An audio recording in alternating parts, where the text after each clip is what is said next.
안녕하세요. 사연에 빠지다의 DJ 민영입니다. 오늘도 두 가지 사연 준비되어 있어요. 재미있게 들어주시고요. 구독과 좋아요 버튼도 눌러주세요. 그럼 오늘의 사연 바로 시작해 볼게요. 여러분 모두 안녕하신가요? 저는 서울에 살고 있는 평범한 여자인데요. 제 이야기도 혹시 사연으로 소개가 될까 싶어서 신청에 한번 나서보게 되었습니다. 저는 결혼을 봄에 했습니다. 4월 중순, 당시에는 아침 저녁으로 적당히 쌀쌀하고 낮에는 포근한 햇살이 가득해서 야외 활동을 하기 유독 좋았던 것으로 기억이 되네요. 남편은 많이 바쁜 사람이었어요. 무역업에 종사하고 있던 사람으로서 주로 국내와 해외의 거래를 살펴주고 다리를 놓아주는 그런 일을 하고 있었죠. 먼 나라 같으면 시차도 상장하잖아요. 때로는 외국 쪽의 시간과 편의에 맞춰서 일을 진행해야 할 때도 많았어요. 그래서 남편은 한마디로 24시간 바쁠 수밖에 없는 입장이었습니다. 가끔은 새벽에도 메일을 쓰고 이런저런 서류를 체크하던 모습을 제가 볼 수 있었네요. 이런 소개만 들어도 왠지 저희 남편 굉장히 전문적인 사람 같고 배울 만큼 배웠을 것 같지 않나요? 그런 느낌이 드셨다면 제대로 맞히신 겁니다. 제 남편은 학창시절 유학을 다녀왔던 사람이에요. 약 6년 정도 해외에서 학교를 다녔고요. 외국어도 상당히 유창합니다. 특히 비즈니스 용어를 외국어로 구사를 잘하기 때문에 무역 같은 전문적인 업무도 맡아서 진행할 수 있었죠. 학창시절에 6여 년을 외국에서 살았다 해도 무조건 외국어를 유창하게 잘하고 외국 생활을 많이 이해하고 이런 건 아니에요. 사람마다 개인차가 있겠으나 6년이 대단한 기간도 아니니까요. 그런데 제 남편은 원체 타고난 기질이 그런 쪽과 맞았나 보더라고요. 사고방식이 약간 외국 스타일이라고 해야 하나요? 우리나라 사람들 정서와는 살짝 다른 그런 게 처음 만났을 때부터 느껴졌답니다. 좋은 말로 해서 매너가 있고 깔끔했고요. 나쁜 말로 하자면 사람이 정남이가 좀 없어 보이고 개인주의적인 면모가 엿보였었죠. 남편이 이성적이라면 저는 감성적이라고 할 수 있겠습니다. 저는 남편을 카페에서 일하다가 처음 만났어요. 당시에 저는 카페에서 정직원으로 근무를 하던 중이었고 남편은 커피를 사러 온 손님이었답니다. 몇 번 직원과 손님으로 마주치는 동안 호감이 갔던 것 같아요. 마음이 통했다는 것을 확인한 뒤에 따로 만남을 시작했었고요. 남편과 결혼을 하기로 했던 건 제가 일반 정직원에서 책임자인 매니저가 되었던 시기였죠. 카페에 매니저가 되어서 일을 하고 있을 때 남편과 결혼하기로 했었어요. 그러자마자 시댁의 반대에 직면했답니다. 여기서 윤미진이 누구예요? 윤미진이라는 사람이 여기서 대체 누구냐니까? 놀랍게도 제가 일하던 카페 매장에 들이닥쳤던 인물이 바로 시어머니셨어요. 당시에는 남편을 통해 사진으로나 몇 번 배웠던 게 전부였던 존재였고요. 하지만 실제로 뵙게 된 게 처음이라고 할지언정 못 알아볼 수는 없었어요. 제가 기억력이 너무 뛰어나서 시어머니의 사진들 속 얼굴을 단박에 떠올려냈던 건 아니었고요. 시어머니께서 혼자가 아니셨기 때문에 그랬습니다. 작은 시누이를 옆에 대동하신 채였어요. 혼자도 아니고 둘이 등장하니까 단숨에 남편과 연관이 되어서 연상이 되더군요. 한 가족 아니랄까봐 묘하게 얼굴들에 닮은 기운들이 있었습니다.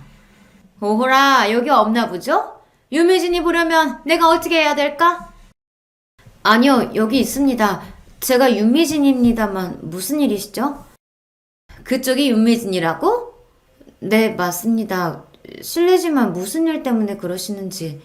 저는 시어머니의 정체를 간파한 뒤였으나 바로 아는 척을 하기에는 민망했기 때문에 모르는 척 잡아떼는 전략을 택했습니다. 그러자마자 시어머니께서 양손을 허리에 얹으시며 크게 코웃음을 치셨어요. 참나, 내가 기가 막혀서. 이거 와, 고작 이런 곳에서 저런 웃기지도 않은 모자에 앞치마까지 하고 허접한 일이나 하고 있었던 게 진짜였어? 그래 놓고서는 감히 누구 아들을 넘본 거래? 가당치도 않네. 네, 무슨 말씀이세요? 혹시 성윤 오빠의 어머님 되시나요? 그래!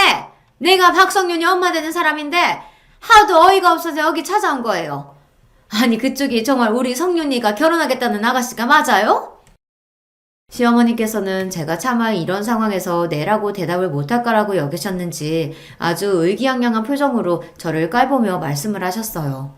그러나 저는 각종 진상 손님들을 매일같이 상대하며 단련이 된 서비스업 종사자였죠. 겨우 그런 기세로는 저를 물러나게 할 수 없었습니다.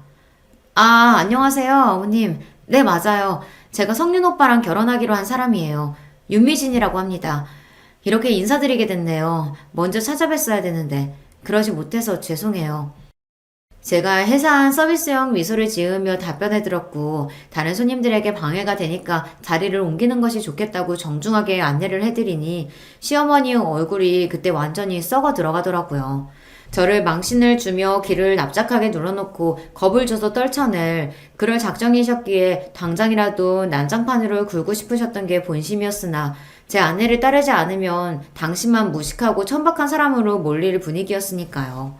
그도 그럴 것이 한가한 시간대라서 몇 없던 매장 안에 손님들이 이쪽을 힐끗거리며 특히나 시어머니와 작은 시누이 쪽에게 의문스러운 눈빛을 던지고 있었던 겁니다. 결국 제 안내를 따라 바깥 테라스 공간으로 이동하신 시어머니께서는 다짜고짜 본심을 또 꺼내드셨어요. 근데 누구더러 어머님이래? 누가 어머님이에요? 아, 그렇게 부르면 안 될까요? 그럼 어떻게 어머님을 불러야 좋을까요? 어머님이라고 부르지 말라니까. 절대 그쪽한테 어머님 소리 들을 일 없게 할 생각이니까 그런 줄 알고. 네, 알아들었습니다, 손님. 지금 뭐라고 그런 거야? 내가 잘못 들었나? 손님이라고 불려드렸습니다만 혹시 뭔가 잘못됐나요, 손님? 제가 눈을 순진한 모양새로 뜨며 조심스레 반문을 하자 시어머니께서는 당장이라도 뒷목을 잡고 싶으시단 기색이 되었고 작은 시누이가 한 발짝 앞으로 나섰습니다. 짐작은 했지만 역시나 보통 얘기가 아니구나. 싸가지 없는 것 좀 보라지. 누구 앞에서 지금 그렇게 당돌하게 구는 거야? 싸가지가 없다니 저 말씀이세요? 그럼 누구 말씀이겠어요? 저기요. 귀 파고 잘 들으세요. 내 동생은 그쪽 같은 어중이 떠중이 수준의 여자랑 결혼할 인재가 아니거든요? 어디서 못 배워먹고 서비스직이나 전전하는 주제에 간 크게 내 동생한테 수작질이야. 말씀을 너무 이상하게 하시네요. 못 배워먹었다는 기준은 뭔가요? 그리고 우리나라는 자영업의 나라라고 봐도 될 정도인데 그러면 그 많은 사람들 전부 수준 낮게 사는 건가요? 매장 바로 건너편에 있는 식당 사장님은 장사가 너무 잘 돼서 건물을 2채나 가지고 계시는데요. 저희 매장에서 같이 일하는 저보다 1살 어린 직원은 서비스직 일을 꾸준히 한 걸로 돈 잘 모아서 지난달에 작게 집 하나 장만했어요. 제가 속으로는 열불이 터졌으나 겉으로는 차분하고 침착하게 목소리를 냈어요. 그랬더니 작은 시누이의 눈이 앞으로 튀어나올 듯 커졌습니다. 꽤나 열받은 모양새였고요. 어머나 이런 미친 맹랑하게 말 받아치고 또박또박 말대꾸하는 것 좀 봐. 기가 왜 이렇게 강한 거야? 세상에 엄마 얘 진짜 안 되겠다. 상윤이가 잠시 눈이 삐고 뭐에 잘못 털려서 지금 고작 이런 애하고 결혼한다고 하는 건데 우리가 딱 틀어막고서 설득 잘해야죠. 작은 시누이가 비장하게 말을 하자 한 걸음 뒤편에서 시어머니께서는 더더욱 비장하게 고개를 끄덕이셨습니다. 어림도 없으니까 꿈도 꾸지 말라는 표정으로 저를 바라보셨고요. 단도직입적으로 말할게요. 이미 파악 다 했고 눈치 다 챘죠? 우리 성윤이하고 결혼하는 거 이쪽에서는 반대입니다. 결사 반대. 그거 알려주려고 온 거니까 가슴에 곱게 새기고서 좋은 말로 할 때 우리 성윤이하고 이쯤에서 헤어져요. 나 원차 수준이 대체 엇비슷하기라도 해야 옆에 갖다 대보는 신용이라도 하지. 이건 뭐 하늘과 땅 차이니 대보려고 할 것도 없어. 표독스럽게 말씀을 하시고서는 혼잣말을 가장한 제 욕을 야무지게 하시는 것도 잊지 않으셨습니다. 그런 시어머니를 빤히 쳐다봐드린 제가 평온하게 대답을 하였어요. 아, 네. 그럼 제가 성윤 오빠하고 이야기를 잘 해볼게요. 뭘 잘해본다는 거예요? 네? 당연히 얘기를 잘해본다는 뜻인데요. 아니, 그러니까 내 말은 무슨 이야기를? 그야 오빠 가족들이 결혼 문제를 반대하니까 이제 오빠는 어떻게 할 건지 그런 걸 좀 들어보고 이야기를 잘 나눠야겠죠? 그런 거 없이 그냥 헤어지라니까. 말을 못 알아듣는 거야? 아니면 일부러 이러는 거야? 왜요? 그렇게 이야기를 나눈 다음 헤어질 수도 있는 거 아닌가요? 지금 여기서 뭐가 문제인 건지 저는 잘 모르겠습니다. 그쪽에서 이야기를 그렇게 꺼내버리면 우리 성윤이가 안 헤어질 수도 있으니까 이러는 거잖아요, 지금. 헤어지자고 딱 말을 해야지. 왜 애먼 마음 어리고 착한 남의 집 귀한 아들을 흔들어 놓으려고 말을 그딴 식으로 꺼내서 바지가랑이를 붙잡으려고 해? 그건 그렇다고 하더라도 성룡 오빠의 선택이고 결정인 거 아닌가요? 결혼하는 당사자는 성윤 오빠인데 왜 주변에서 그러시는 건지 모르겠네요. 나이가 어린 것도 아니고 나이 먹을 만큼 먹었고 경제적으로 진작에 독립되어 있고 사회생활도 베테랑인 어른인데요. 그런 사람한테 왜 아이 다루듯이 하세요? 다 컸다고 하더라도 결국 내 품 안의 자식인 거야. 집안 꼬라지가 엉망이라서 이런 것도 모르는 모양이지? 하나를 보면 열을 안다고. 결국 집구석 꼬라지도 볼품없고 변변하지 않겠지. 뻔해. 시어머니께서는 그때 작정하시고는 저를 말씀으로 때리셨습니다. 제가 웬만한 막말에는 면역과 단련이 되어 있는 사람이었는데 그럼에도 시어머니의 그날 막말에는 심장이 철렁 내려앉더군요. 물론 천만다행스럽게도 겉으로는 그런 티를 내지 않았습니다. 만약 그랬다면 정말 자존심이 상했을 거예요. 저는 애써 태어난 척하며 아무렇지 않은 모습을 꾸며냈고 시어머니와 작은 시누이는 마지막까지 저에게 눈을 흘기면서 제발 주제 파악하고 떨어져 나가라는 악담을 남겼더랬죠. 두 사람이 떠나고 난 뒤에야 저는 직원용 공간으로 들어가서 멍하니 방금 있었던 일을 되짚어보며 정신을 다스렸습니다. 제가 만나온 남자와는 너무나도 다른 그의 모친과 누나, 그동안 이야기를 몇 번 들어오긴 했었어요. 사귀는 동안에도 남편이 자기 가족들과는 자기가 전혀 안 맞는다고 말을 하며 그때마다 고개를 절레절레 흔들었었거든요. 그나마 자기와 공통점이 조금이라도 있는 사람은 집안에서 사촌형과 큰 외삼촌 정도라고 하였습니다. 그래도 부친하고는 같은 남자끼리라서 그런가 대화가 그럭저럭 통하는데 모친하고는 너무 안 맞고 이야기가 안 통한다고도 했었어요. 모친은 사람 자체가 너무 성격이 유난이라서 자기가 감당하기 힘들다고 그랬고요. 저는 남편이 자기 가족들 이야기를 그런 식으로 할 때마다 아직 시댁에 대해서 모를 때였으므로 순진하게 그래도 가족밖에 없다 이렇게 반응을 해줬었네요. 아무리 그래도 세상에서 엄마가 최고인 법이라면서 모친에게 잘 좀 해드리라고 남편에게 말을 했었던 지난날에 제 입을 확 꿰매버리고 싶었습니다. 직접 마주하고 나니까 남편이 아주 정확했었다는 사실만 알겠더라고요. 시어머니께서는 보통 유난이신 분이 아니었고 작은 시누이 역시 만만치 않은 인물이었습니다. 그래도 진작에 남편으로부터 자기 가족 이야기를 그렇게 들어왔기에 이 남자가 자기 가족들과 한통속이 아니라는 것을 알 수 있었다는 게 다행이었네요. 덕분에 가슴을 쓸어내렸죠. 이것만 보아도 아시겠지만 저는 시어머니와 작은 시누이의 놀라운 면모를 마주하고 나서도 결혼을 안 할 생각은 전혀 없었습니다. 그 가족들이 요란스럽게 유난하다고 하여 결혼을 포기할 수는 없었죠.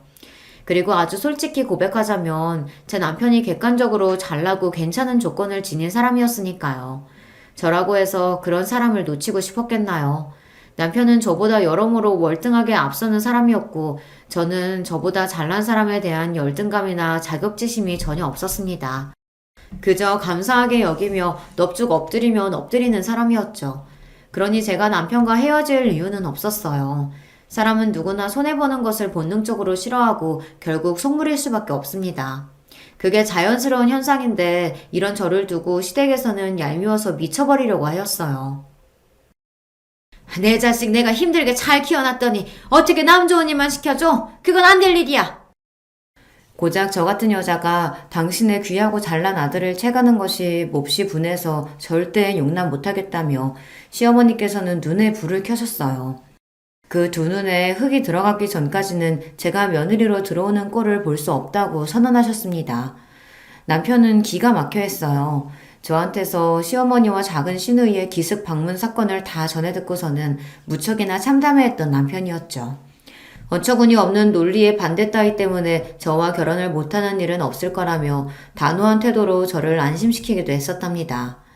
제가 꼬랑지를 말고 주랭랑을 치지 않았으며 남편은 저와 결혼할 생각이 강하다는 것을 아시게 된 시어머니께서 길길이 날뛰셨죠. 성윤아, 너 정신 차려.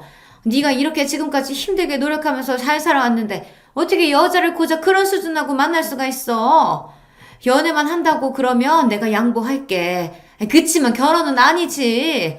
성윤이 너는 네 자신한테 부끄럽지도 않아? 가족한테 미안하지도 않은 거야? 그래? 어머니 자꾸 왜 그러세요? 세상에 자식 키우는 일이 쉬운 사람도 있나요? 그리고 노력 안 하면서 사는 사람도 있나요? 저는 그냥 평범한 누군가의 자식일 뿐이고 평범한 사회인일 뿐입니다. 제가 뭐 대단한 사람씩이나 된다고 수진이니 뭐니 하면서 누군가를 깎아내려야 해요? 그렇게 따지면 미진이도 대단한 사람이에요. 아니, 저보다 더 대단하죠. 성격도 밝고요. 사회성도 저보다 훨씬 더 좋고요. 제가 못하는 영역에서 뛰어난 재능을 가지고 있어요. 저보다 어리지만 어쩔 때는 제가 배울 점이 많은 사람이라고 느낄 때도 있습니다. 외유내강이라서 아주 단단한 사람이에요. 저보다 나아요. 네가 정말로 미쳤구나. 우리 성윤이가 돌아도 아주 단단히 돌아버렸어. 지금 그게 네가 내 앞에서 할 소리니? 여자 하나 잘못 만나서 네가 완전히 불효자가 되어버렸구나. 뭘 또 그렇게까지 말씀하고 그러세요. 자식이 마음에 맞는 사람 만나서 결혼하고 싶다는데 어머니는 그게 그렇게나 못마땅하신가요? 가만 보면 어머니는 저에 대한 신뢰가 없으신 것 같아요. 저를 못 믿으시니까 지금 제가 원하는 결혼도 반대하시겠다는 거잖아요. 아니, 내가 성령이 너를 못 믿고 그런 게 아니라 사람은 자기 수준에 맞는 사람하고 어울려 지내는 게 맞는 법이야. 근데 네가 결혼은 너무 격이 떨어지는 여자랑 하겠다니까 내가 열불이 안 터지니? 네가 지금 눈에 뭐가 씌어서 그래. 외유내강이라니. 그런 소리는 하지도 마라. 내가 딱 보니까 겉으로도 이미 싸가지 꽃이 만개하던데 너는 그런 여자를 두고 뭔 외유내강 타령이니? 그게 네가 지금 한참 잘못 돌린 상태라는 증거야. 세상 천지에 어디 여자가 없어서 고작 그런 여자하고 이건 용납할 수 있는 수준이 아니지. 너 나중에 후회할 짓 하지 말고 지금 이쯤에서 정리해. 결혼 상대로 걔는 아니야. 그러니까 어머니는 끝까지 반대를 하시겠다는 거죠. 제가 이렇게나 강경한데도요. 성윤이 네가 그 강경한 태도를 꺾어야지. 어머니 뜻은 잘 알겠습니다. 아휴, 네가 드디어 내 말뜻을 이해했구나. 그래, 잘했다. 그냥 제가 알아서 결혼할게요. 응? 알아서 결혼한다니. 그게 지금 무슨 소리니? 말 그대로예요. 집에서 일절 도움 안 받고 제 힘으로 결혼하겠습니다. 그러면 되는 거잖아요. 아니, 그건 아니지. 되기는 뭐가 돼? 성윤이 너 가족들 실망시키고 가슴에 대못 받고 그러면서 결혼할 수 있어? 너 그렇게나 그 싸가지 없는 애가 좋았던 거니? 죽어도 꼭 걔랑 결혼을 해야겠어? 다른 여자라고 해도 어차피 어머님 마음에 안 들면 땡 아닌가요? 저는 어머니가 그렇게나 원하시고 대단한 잘난 조건 맞춰서 여자 만날 마음도 그럴 자신도 없어요. 그러니 다른 여자를 만나도 또 이런 상황에 놓이지 않을 거라는 보장이 없는 것 같아요. 그럴 바에는 제가 제 힘으로 알아서 조용히 결혼하겠습니다. 암만 해도 이러는 게 정답이에요. 눈에 불을 켜시고 저를 반대하셨던 시어머니를 향해 남편은 엄청난 한 수를 날려버렸고요. 그건 말로 홈런이라고 할 수 있었습니다. 남편이 그렇게 나오자 시어머니 입장에서는 말문이 완벽하게 막혀버릴 수밖에 없었거든요. 그 상황에서 무슨 말이 더 나을 수 있었겠어요. 게다가 남편이 자기가 하는 일이 지금부터 앞으로 3년 정도는 무조건 미치게 바쁠 수밖에 없는데 빨리 결혼 문제를 해결하고 끝내버리고 싶은 마음이 간곡하다고 하니까 시어머니로서는 더욱 꿀먹은 벙어리가 되실 수밖에 없었습니다. 아들은 인생 설계까지 차곡차곡 쌓아놓은 채로 얼른 결혼 문제를 치워버리고 싶은 건데 어미된 입장으로서 당신 쓸데없는 억지를 계속 부린 것처럼 여겨지셨겠죠. 혼자 힘으로 알아서 결혼을 해버리겠다는 당신의 아들이었고 이러나 저러나 결혼을 해버릴 거라면 차라리 허락해주는 모양새를 내는 편이 훨씬 낫다는 것을 시어머니께서는 금세 깨달으셨습니다. 그래서 마지못해 저희 부부의 결혼을 허락해 주셨어요. 한 발짝 뒤로 물러나 계셨던 시아버지 역시도 그때부터는 흔쾌히 허락의 의사를 드러내셨고요. 시누이들은 별말 하지 않음으로써 동조의 뜻을 나타냈습니다. 물론 표면적으로 가만히 있었다는 뜻이니 정말로 말을 한마디도 안 했다는 것은 아닙니다. 세상에, 그래서 결국은 결혼을 하겠다는 거네? 웬일이니? 우리 집안 수준 떨어진다. 너는 처음에 안 말리고 뭐 했어? 네가 그때 잘했으면 됐을 일이잖아. 언니, 나도 이렇게 될 줄 몰랐어. 설마 결혼하겠다고 계속 물어붙일 줄은 몰랐단 말이야.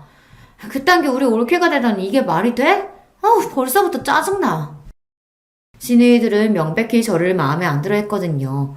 두 사람이 저를 겨냥해서 그렇게 툴툴대는 소리를 제가 한두 번 들은 것은 아니었으나 그럴 때마다 그냥 못 들은 척 모르는 척을 해버렸네요. 그게 최고로 편했기 때문입니다. 제가 남편이랑 결혼한다고 했을 때 사실 저희 집안에서는 너무 좋아했고 거의 잔치 분위기였어요. 양가 반응이 너무 달라서 민망하지만 그게 사실인 걸 어쩌나요. 저는 20살 때부터 혼자 자취를 해온 입장이었고 부모님은 멀리 지방 동네에 살고 계셨습니다. 고향이 그쪽인 건 아니고요. 제가 12살 때 친정아빠의 일자리 때문에 지방에 내려가서 살게 되었던 거예요.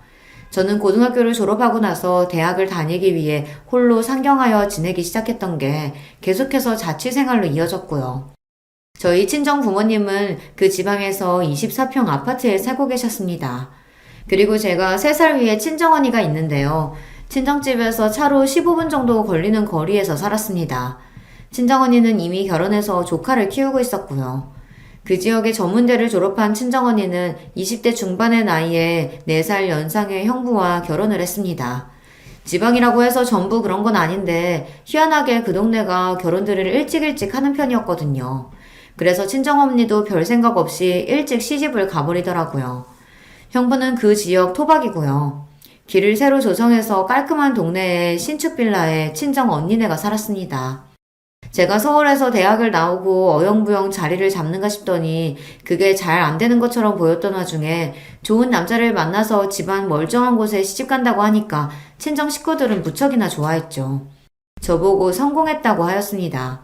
진작에 제가 야무지고 명랑하고 현명해서 자기 밥그릇 알아서 잘 챙기고 알아서 앞길을 잘 꾸려갈 줄 알았다면서 친정 식구들은 하나같이 목소리를 높였는데요. 저는 민망해 죽는 줄 알았어요. 시댁과는 전혀 다른 의미에서 호들갑을 떨어대는 친정 식구들이 고맙기도 하면서 저도 모르게 고개가 민망함으로 숙여지더라고요. 시댁에서 외치는 수준 차이라는 표현이 내심 제가 마음에 걸리고 있었나 봅니다. 친정에서 무조건 제 결혼에 환호를 하고 있었으니 시어머니의 말 맞다나 어느 쪽이 손해이고 어느 쪽이 이득인지 극명해 보여서요. 사실 결혼 가지고 득실을 따지는 것 자체가 우스운 행위였지만 사람 마음이라는 게 어쩔 수 없이 계산기 한 번은 두드려보게 되니까요. 시댁에서 저를 향해 못마땅한 태도로 일을 가는 것이 이해는 갔습니다. 시부모님께서는 32평짜리 아파트에 살고 계셨는데요. 친정 부모님은 지방 동네인 한편 시부모님께서는 서울 아파트라는 것이 큰 차이점이었어요. 하나부터 열까지 우리가 손해인 결혼을 시켜야 하다니. 아이고, 내 팔자야. 시어머니께서는 계산기를 두드려 보신 끝에 분통을 터뜨리셨습니다. 그러실만 했다고 여기며 덧붙여보자면 시누이들이 둘 다 시집들을 잘 갔습니다. 큰 시누이 본인부터 명문대를 나온 재원이었고요. 큰 시매부는 대기업에 다니는 인물이었으며 그 집안도 잘 살았습니다. 큰 시누이는 멀쩡히 잘 다니던 회사를 출산과 육아 문제로 퇴사하였으나 별로 미련도 남지 않았다고 하는 게 자기 시댁부터가 빵빵해서 그런 것 같더라고요. 작은 시누이는 자기 언니와는 다르게 공부 머리가 좀 부족했던 것 같아요. 그냥 평범한 4년대 대학교를 나왔는데 특이사항으로는 성적이 좋지 않았다는 것입니다. 그래서 대학 간판뿐만 아니라 성적을 보는 어느 정도 괜찮은 기업들에는 고개를 들이밀어 볼 수가 없었죠. 그런 성적으로는 마이너스 역효과였으니까요. 성적까지는 안 보는 고만고만한 회사에 들어갔는데요. 작은 시누이가 자기 언니보다 뛰어난 점이 있다면 그건 외모였습니다. 예쁘장하거든요. 옛날에는 더 예뻤다고 하길래 제가 언제 한 번은 사진을 봤었는데 진짜 유년 시절에는 아역 배우를 해도 될 만큼 귀엽고 예쁘더라고요. 오히려 크고 나서 외모가 덜할 정도였는데 그래도 바탕은 어디 안 간다고 예쁘장한 외모였습니다. 이게 무슨 뜻이겠나요? 여자는 예쁜 외모를 타고나면 고시 패스 3관왕은 한 것과 동일하다는 표현이 괜히 있겠어요. 그까지 대학 간판이 부족하고 성적은 개판이었어도 집안 멀쩡하고 얼굴은 예쁘장하니까 인기가 굉장히 많았다고 하네요. 만나자고 덤벼드는 남자들이 많았기에 작은 시누이는 그 중에서 골라잡아 작은 시매부를 만났다고 합니다. 작은 시매부는 자기 사업체를 2개 운영 중인 사람이었고요. 그 집안 역시도 주로 사업을 해왔으며 돈 걱정은 안 해봤다고 하더라고요. 시어머니의 입장에서는 당신의 딸들이 그 정도의 결혼을 해냈는데 딸들보다 잘난 게 틀림없는 아들이 훨씬 더 멋지게 결혼을 할 거라고 믿어오셨던 거예요. 시누이들도 내심 잘나고 콧대 높고 집안 빵빵한 올케가 생길 거라고 생각을 해왔었고요. 그런데 결과는 바로 저였죠. 저는 작은 시누이와 비슷한 수준의 대학을 나왔고요. 취업은 금방 했었는데 사무직이 적성에 안 맞았습니다. 적성에 맞아서 행복하게 일을 다니는 사람들이 세상에 얼마나 되겠나 싶어서 참고 일을 다녔다가 스트레스가 도져서 위경련으로 쓰러진 적도 있었어요. 그때 깨달았죠. 건강 잃고 후회해봤자 그때는 이미 다 끝났을 거라고요. 남이 나의 인생을 살아주는 것도 아닌데 눈치만 보느라 참고 살다 인생을 망칠 것 같아 과감히 퇴사를 해버렸습니다. 27살 추석, 바로 그 다음 주부터 서비스직 일에 첫 출근을 했었네요. 진상들은 끝도 없었고 인간 군상의 온갖 추악한 면에 경악하는 나날이었어요. 하지만 희한하게 사무직보다 적성에 맞았습니다. 아무리 힘이 들어도 이상하게 보람차다, 할만하다 이런 마음이 들더라고요. 요즘은 좀 세태가 다른데 그때까지만 해도 서비스직에서 일을 한다고 하면 정식 취업으로 앉혀주는 분위기가 좀 있었습니다. 그런 일을 한다고 어디 가서 이야기를 하면 꼭 한 번씩 그래서 취업은 언제 할 거야? 이런 질문이 날아왔었죠. 저는 그게 정식 취업을 해서 일을 하고 있는 거였는데도 말입니다. 인식 수준이 그랬었네요. 하지만 비록 인식이 그럴지언정 계속 움직이며 일을 해야 할지언정 저는 스스로 만족해서 계속 그 일을 이어갔던 것이고요. 결혼하고 나서 또 그만둘 생각은 없었습니다. 그게 당연하다고 여겼어요. 하지만 결혼하고 딱 2달 만에 시어머니의 지적을 받게 됐었죠. 너는 그 우라질 놈의 일 언제 때려칠 거니? 네? 왜 그러세요? 혹시 제가 그 일을 계속하면 안 되는 걸까요? 그따위 것도 직장이랍시고 계속 다니는 꾸라지가 우스워서 그렇지. 대체 언제 그만두려나 지켜보고 있었는데 그만둘 기미가 안 보여서 내가 먼저 말을 꺼내는 거다. 너는 알아서 제깍제깍 눈치껏 행동할 것이지 꼭 나한테 싫은 소리 하게 만들어야겠어? 저는 제 일이 좋은데요. 비록 돈은 많이 안 벌리지만 이 정도만 벌어도 괜찮다고 생각해왔고요. 항상 보람이 넘치고요. 꽤 즐겁고 제가 이제 관리자이기 때문에 책임감도 있어요. 웃기고 자빠졌네. 그런 일이 연봉 협상이나 제대로 되니? 쉬는 날도 고정 없이 매일 근무 시간도 바뀌고 그게 어디 멀쩡한 일이라고 할 수가 있어? 왜? 차라리 공장에 가서 3교대를 뛰지 그러니? 그건 근무표라도 고정으로 나와 있을 텐데. 돈도 훨씬 더 많이 받을 텐데. 그렇잖아. 저는 돈도 돈이지만 지금 이 일이 저한테 맞아서 하고 있는 건데요. 마음에 안 드시겠지만 그래도 제 영역을 기본적으로 존중해 주셨으면 좋겠어요. 존중? 뭔 놈의 존중? 야, 존중을 받을 만한 행동을 하고 나서 그런 말이라도 해야 되는 거 아니야? 꼭 이렇게 없는 것들이 바락바락 대들면서 할 말은 다 하더라. 이게 다 무식해서 그래. 살아온 수준이 그것밖에 안 되니까. 네가 내 아들하고 결혼했으면 이 집안에 발을 들인 거고 네가 그따위로 사는 거 우리 식구들 얼굴에 먹칠하는 것이기도 하단다. 이런 점을 너는 그 모자란 머리에다가 꼭 새겨야 할 필요가 있어 보이는구나. 지적질도 얼마나 사람 기분 나쁜 방식으로 하시던지요. 제 눈과 귀에는 시어머니야말로 수준이 안 좋은 것처럼 느껴졌는데 어디까지나 제가 의리라는 것을 자각은 하고 있었기에 꾹 참으면서도 어색하게 웃어나 드렸습니다. 최대한 순하게 말입니다. 아무리 진상 손님이라 할지라도 제가 의뢰에 기본적으로 놓여있다는 것을 절대 망각하지 않으며 일을 하는 게 서비스직의 철칙이었거든요.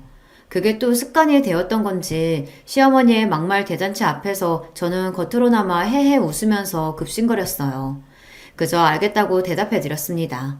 하지만 그게 본심은 아니었기에 제가 시어머니 때문에 제 직장을 그만두는 일은 벌어지지 않았어요. 그게 시어머니로 하여금 저를 더욱 눈의 가시로 보이게 하는 기능을 했던 것 같습니다. 어쩜 저렇게 한결같이 싸가지가 없는지 몰라.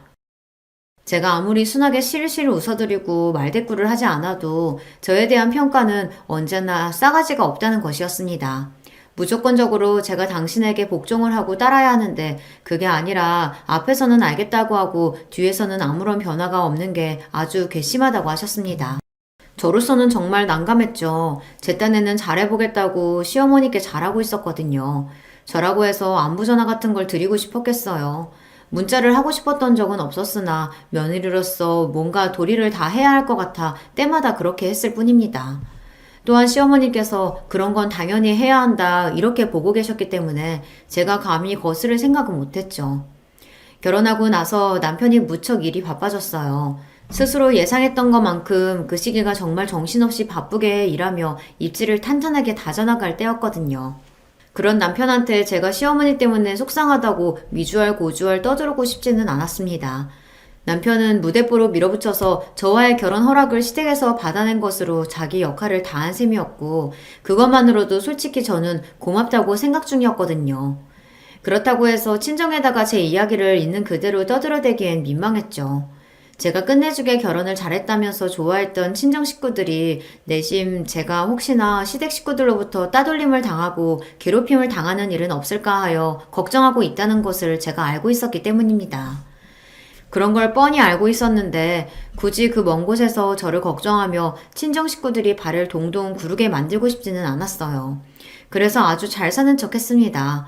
아무런 문제 하나 없이 시댁 식구들과도 잘 지내고 바쁜 남편을 내조 잘하고 제 일도 잘 다니는 그런 결혼 생활을 하고 있는 것처럼 굴었어요. 현실은 시댁 때문에 머리를 싸매는 나날이었지만 말입니다. 저도 시댁을 무시하고 싶었어요. 그게 가능하다면 제 몸 하나만 잘 챙기면서 그렇게 편한 결혼 생활을 하고 싶었는데 현실은 그렇지가 못했습니다. 우리나라는 배우자와 결혼을 하면 그 배우자의 가족들끼리 어쩔 수 없이 함께 딸려올 수밖에 없다는 걸 제가 제대로 체감했었네요. 시어머니의 간섭과 잔소리를 막을 명분이 마땅하지 않았어요. 시누이들이 여자들끼리 친목을 쌓을 필요가 있지 않겠냐며 시댁으로 오라고 하면 한숨을 내쉬면서도 터덜터덜 걸음을 하지 않을 수 없었습니다. 분위기가 자연스레 그렇게 돌아가더라고요. 시댁에 모여서 같이 담소를 나누고 소일거리나 같이 하고 그러자고 해서 딱 가보면 막상 소일거리라는 것은 저만 했습니다.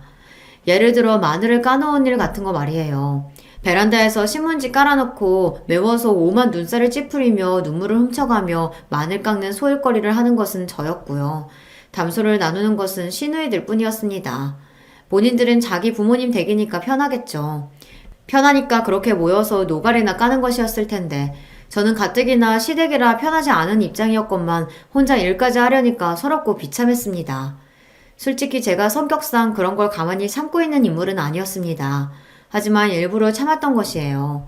그런 말도 안 되는 상황을 견뎠던 것은 비록 정도의 차이는 있겠으나 어딜 가나 처음부터 쉬운 일은 없고 텃세라는 것은 존재할 수밖에 없다고 생각하고 있었거든요. 기존에 있던 사람들과 정말로 잘 지내볼 생각이 있다면 그 텃세라는 과정을 꾹 참고 견디면서 묵묵함을 보여주고 인정을 받는 것이 가장 정확한 방법이었어요. 잘 지내볼 생각이 없고 독고다이로 가겠다면야 사실 텃세 따위 뿌리치고 걷어차버리면 그만이었지만요. 저는 시누이들과 잘 지내볼 마음이 있었습니다. 제 남편의 누나들이잖아요. 어쨌거나 이제 저하고도 가족으로 묶인 거였으니 웬만하면 평생 가족으로 살게 될 텐데 그렇다면 초석을 잘 다져놓는 것도 나쁘지 않을 것 같더라고요. 비록 제가 첫인상이라는 첫 단추는 야성적으로 끼운 바 있었으나 이제는 조금 다른 모습을 보여줌으로써 호감을 살 필요가 있었습니다. 무엇보다 제 남편이 자기 누나들하고 안 친했거든요. 성격이 워낙 다르니까 그럴 수밖에 없었죠. 제 남편을 대신해서 결국 제가 시누이들과 친해진다면 가깝게 지내게 된다면 제가 남편에게도 좋은 일을 해주는 것이 될 것만 같았습니다.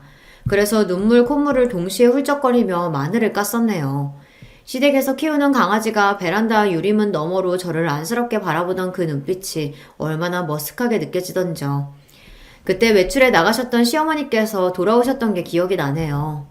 어머나 우리 뽀삐 어디에 있나 했더니 거기 있었어요?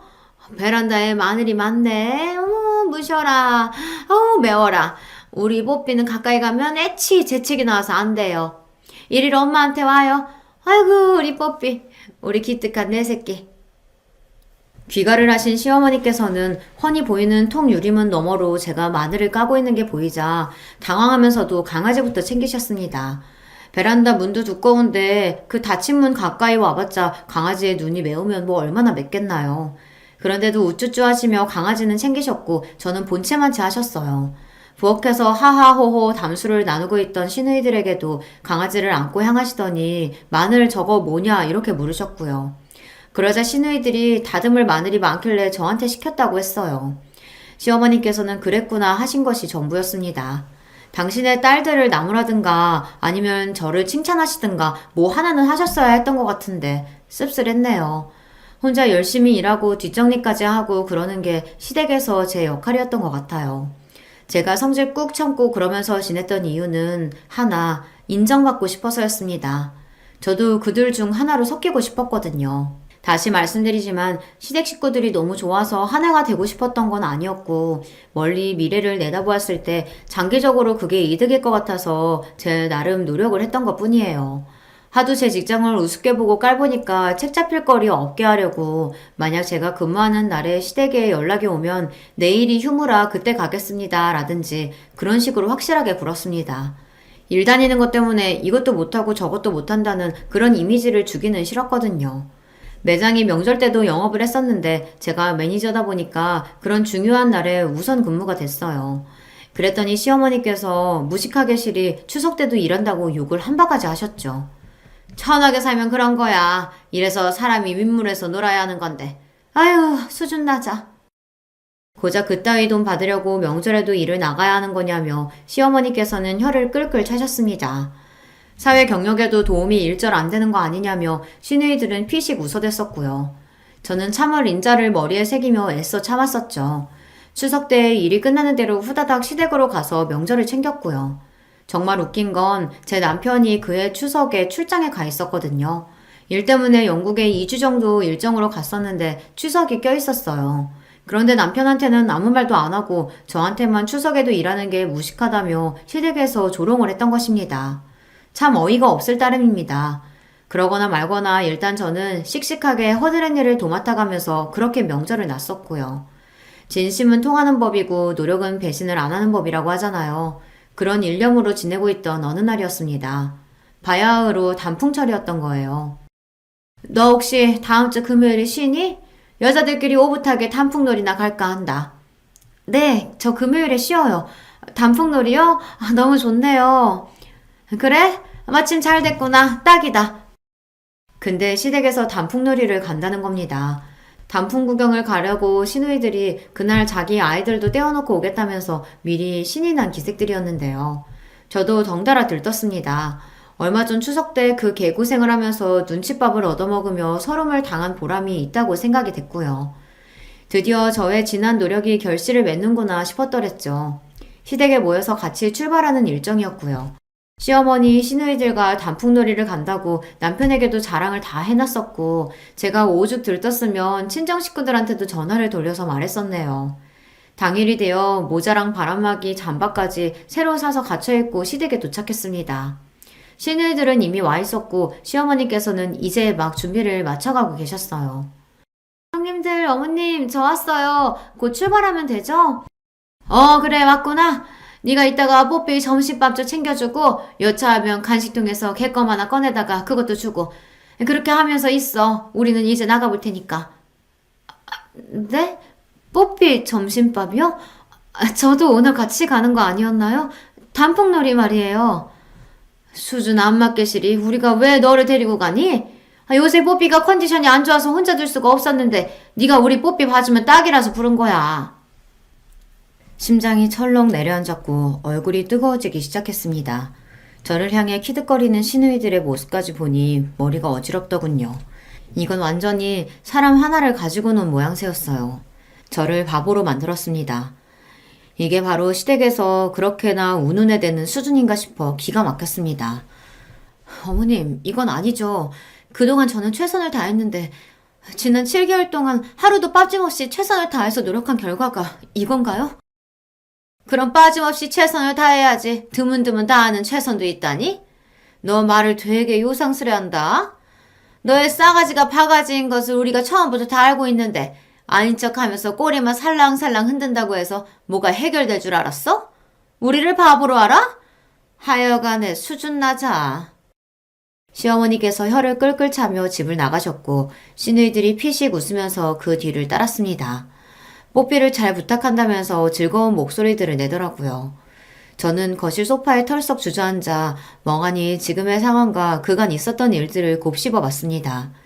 결혼하고 나서 쭉 지금까지 제가 바보짓만 해온 것 같더라고요. 7개월간 저 혼자 똥개 훈련을 받은 것과 다름없었습니다. 저를 받아줄 마음도 없으면서 실컷 부려먹기나 부려먹고 농락해온 시댁 식구들이 원망스러웠고요. 가장 후회가 되는 것은 안 될 것에 매달려온 제 자신이었어요.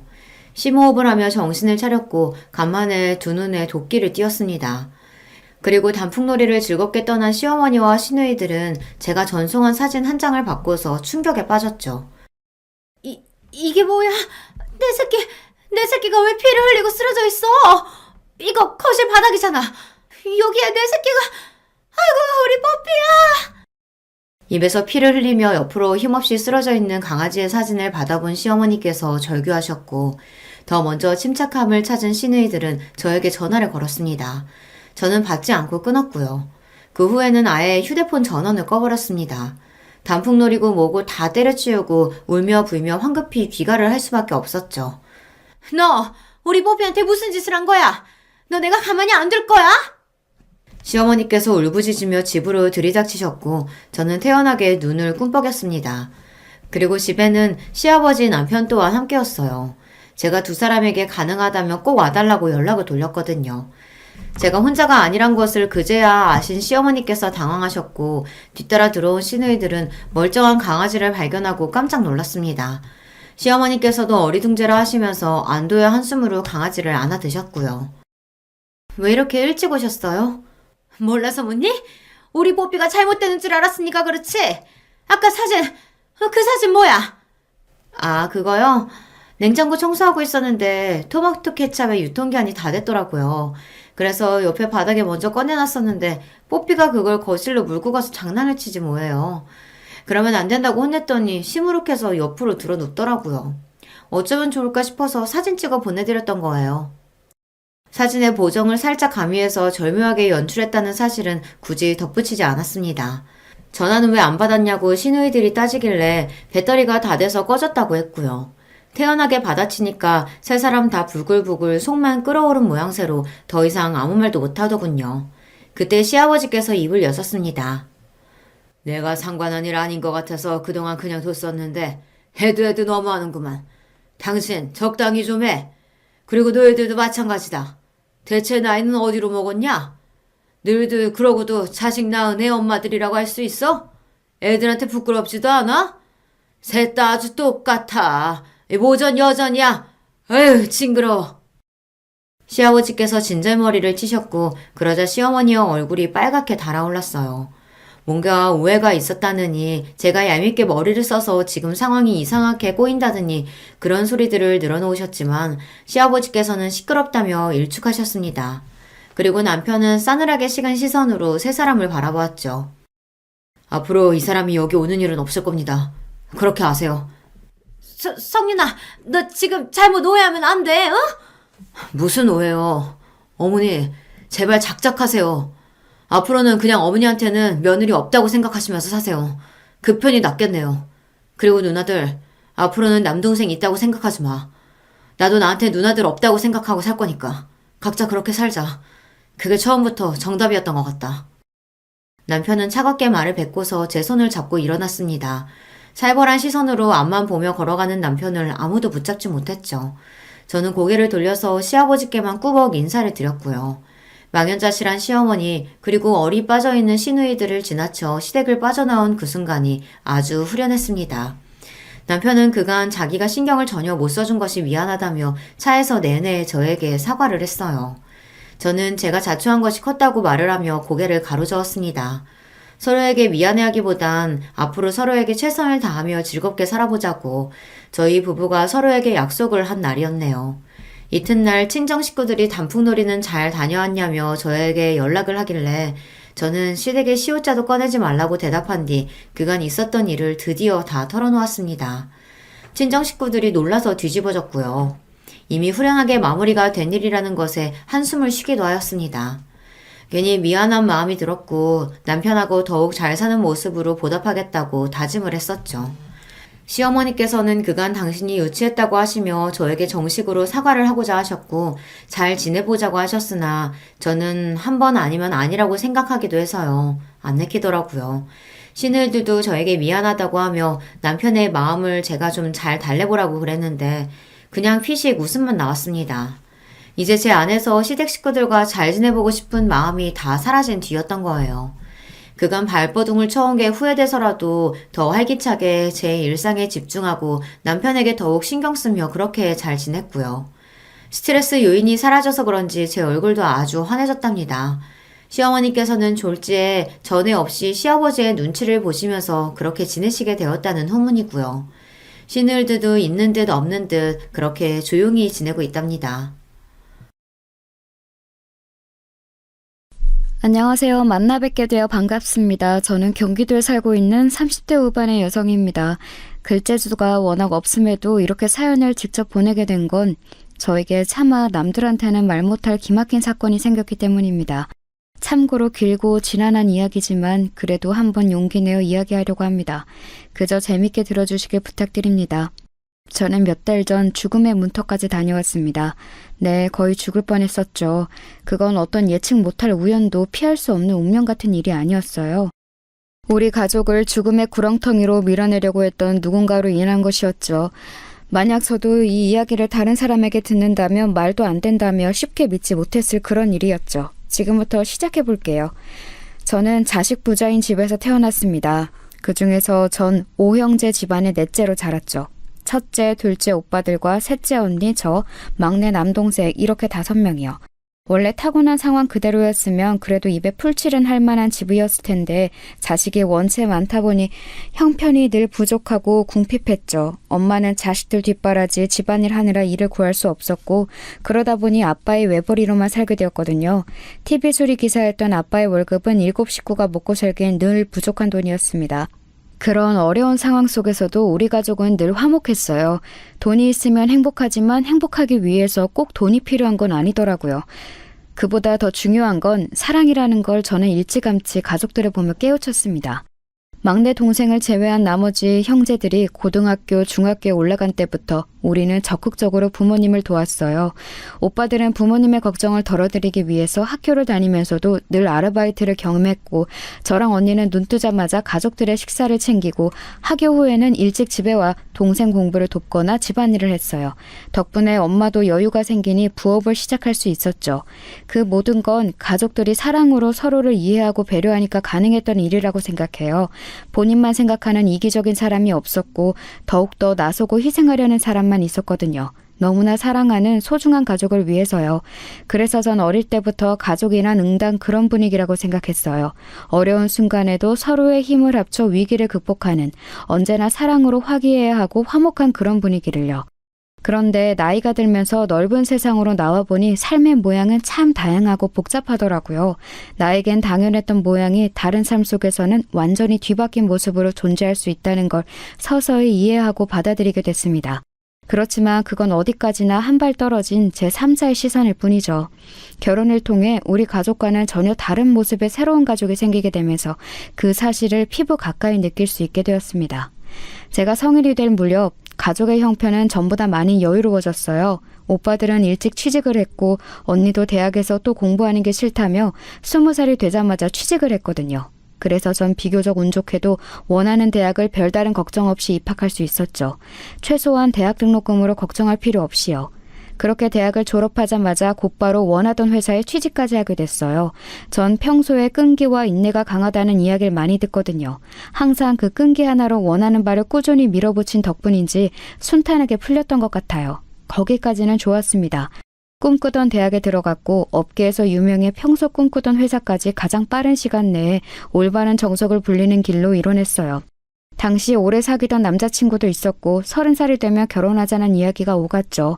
부모님은 이런 저를 항상 대견해 하셨고 오빠와 언니, 동생도 자랑스러워했어요. 비록 어려운 형편이었지만 그 모든 걸 극복해내고 지금까지 달려온 저 자신이 스스로도 만족스러웠습니다. 하지만 불행은 회사에 들어가고 1년 후부터 시작됐어요. 후임이 들어오고 나서 저의 업무는 눈에 띄게 늘어났습니다. 야근은 기본이 되고 마치 퇴근 시간이 정해진 것처럼 늘 오후 11시에 회사 밖을 나올 수 있었어요. 그래도 1년차 신입 때까진 그보다 조금 덜한 업무량이어서 버틸 수 있었거든요. 연봉이 적은 편도 아니었고요. 그런데 정말 말도 안 되게 늘어나는 일을 보면서 돈이나 회사 이름이 중요한 게 아니라는 걸 알았어요. 집에 도착하자마자 세수만 하고 곧바로 기절하듯 잠들어 5시간 후에 일어나 출근 준비를 해야만 했어요. 또 회사에 가면 커피 한 잔 마실 수 있는 시간도 없이 몰아닥치는 업무를 해야 했고 늘 저만 찾는 상사들의 뒤치다꺼리를 하느라 제대로 정신을 차릴 수 없었어요. 그 와중에 후임을 안내하는 일까지 해야 했으니 정말 중간에 껴서 환장을 노르시더라고요. 게다가 주말이라고 마냥 쉴 수도 없었습니다. 회사에서 못다한 잔업을 마저 해내야 했거든요. 이렇게 쳇바퀴처럼 정신없이 흘러가는 삶이 저에겐 너무 버거웠어요. 참다 못해 선배들에게 이런 고충을 토로하니 지금이 가장 바쁜 시기라서 그렇다며 조금만 더 버티란 말밖에 안 하더라고요. 당시엔 너무 마음이 삐뚤어져 있어서 그런지 제가 그만두면 본인들한테 일이 더 편중될까봐 붙잡아두려는 심산으로 보여서 얄밉게 느껴지더라고요. 버티고 버티자 참고 또 참자는 마음으로 전 그렇게 무려 2년을 버텼습니다. 2년의 시간 동안 가장 큰 변화는 대학교 때부터 만나던 오래된 남자친구와 이별하게 됐다는 거예요. 제 일상도 사라진 마당에 남자친구를 만날 여유까지 챙길 수 없더라고요. 남자친구는 제 일이 여유로워질 때까지 기다리겠다고 했지만 차마 붙잡을 순 없었습니다. 전 사실 그전까지는 사랑하기 때문에 보내준다는 말을 안 믿었거든요. 그런데 막상 제가 그런 상황에 놓이자 그 말이 이해가 되더라고요. 만약 사랑하지 않았다면 욕심부리며 어떻게든 곁에 붙잡아뒀을 거예요. 그런데 제 불안정한 상황과 붙잡고 싶은 이기심 때문에 진심으로 사랑하는 사람한테 상처를 줄 수가 없었어요. 여유를 갖지 못해서 미안하다는 말로 이별을 통보할 수밖에 없었죠. 가뜩이나 지칠 대로 지쳐있던 저는 그 뒤로 더욱더 망가져갔어요. 위염과 위경련을 늘 달고 살았고 피부는 메말라 푸석푸석해지고 탈모까지 생겼어요. 정신적인 스트레스가 너무 심해 정신과 병원을 찾았지만 그마저도 시간이 부족해 병원을 갈 수가 없어 겨우 2-3번 방문한 게 끝이었죠. 가족들은 이런저런 걱정해서 늘 회사를 관두라고 했지만 저는 쉽게 그만둘 수가 없었어요. 내가 이런 회사를 다시 들어갈 수 있을까? 업계가 크지 않은데 입소문이 나진 않을까? 가족들이 날 엄청 자랑스러워했는데 이렇게 일찍 포기해버리는 게 맞을까 하는 여러 생각들 때문에 괴로웠습니다. 하지만 이런 저의 고민을 정리해준 건 다름 아닌 남동생이었습니다. 그날도 저는 똑같이 야근을 끝내고 집으로 돌아와 침대에 쓰러지듯 누웠거든요. 그런데 남동생이 제 방에 조심스럽게 들어와서 이렇게 말하더군요. 누나, 난 누나가 우리 중에 가장 참을성이 좋다고 생각해. 그건 분명 어딜 가서나 칭찬받고 치켜 세워질 장점일 거야. 그래서 누나가 지금까지 온 것도 대단한 것 같아.